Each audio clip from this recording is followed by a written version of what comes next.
Srikakulam rural PS పరిధిలో bike దొంగతనాలకు పాల్పడిన ముగ్గురిని అరెస్ట్ చేసి 7 రాయల్ ఎన్ఫీల్డ్ మోటార్ సైకిళ్లను స్వాధీనం చేసుకున్నామని అదనపు ఏఎస్పీ శ్రీనివాసరావు చెప్పారు. ఆమదాల వలస నుండి శ్రీకాకుళం వైపు 2 రాయల్ ఎన్ఫీల్డ్ పై వస్తున్న ముగ్గురిని జంక్షన్ వద్ద అరెస్ట్ చేశారు.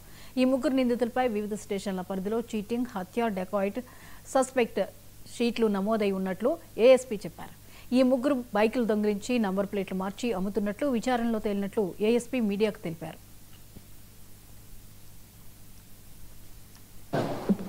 రెండు ఎన్ఫీల్డ్ మోటార్ సైకిల్స్ అనుమానం మీద వెరిఫై చేస్తే వాటి రికార్డ్స్ కానీ నేమ్ ప్లేట్స్ కానీ ఏమి లేకుండా డ్రైవ్ చేసుకొని వస్తుండగా ఆ ఇంట్రాగేషన్లో అవి దొంగిలించబడిన మోటార్ సైకిల్ అని తేలింది. ఆ ముద్దాయిలు వెరిఫై చేస్తే వాళ్ళ పేర్లు దండు రిషివర్ధనం ఏవన్, రాయపల్లి వినోద్, సిట్టి సంతోష్, వీళ్ళ ముగ్గురు. ఒక బండి మీద ఇద్దరు, ఒక బండి మీద ఒకరు ఉన్నారు.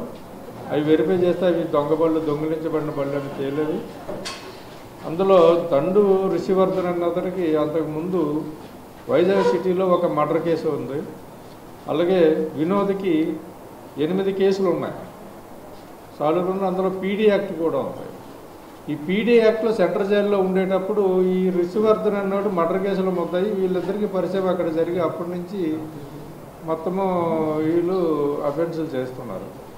మొత్తంగా వీళ్ళు రూరల్ పోలీస్ స్టేషన్ లిమిట్స్లో 5 Royal Bullet vehicles, Andhravalasa police station లిమిట్స్లో 2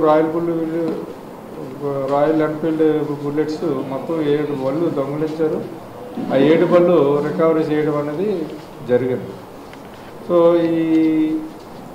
ఈ ఎఫర్ట్స్ మన శ్రీకాకుళం డిఎస్పీ గారు అయినటువంటి వివేకానంద గారి ఆధ్వర్యంలో, సూపర్వైజన్లో రూరల్ సిఐ గారు పైడపి నాయుడు గారి ఆధ్వర్యంలో ఎస్ఐ గారు మరియు బాబురావు, నారాయణరావు, సురేష్, హెడ్ కానిస్టేబుల్ మరియు కృష్ణమూర్తి వీళ్ళందరూ కూడా ఈ దాంట్లో పార్టిసిపేట్ చేశారు. వీళ్ళందరికీ ఎస్పీ గారు అభినందించారు.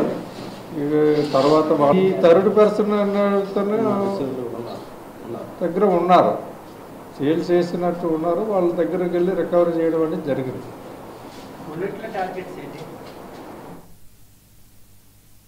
ఇవి ఇప్పటివరకు అప్డేట్స్. మరిన్ని అప్డేట్స్తో మళ్ళీ కలుద్దాం. Keep watching 99.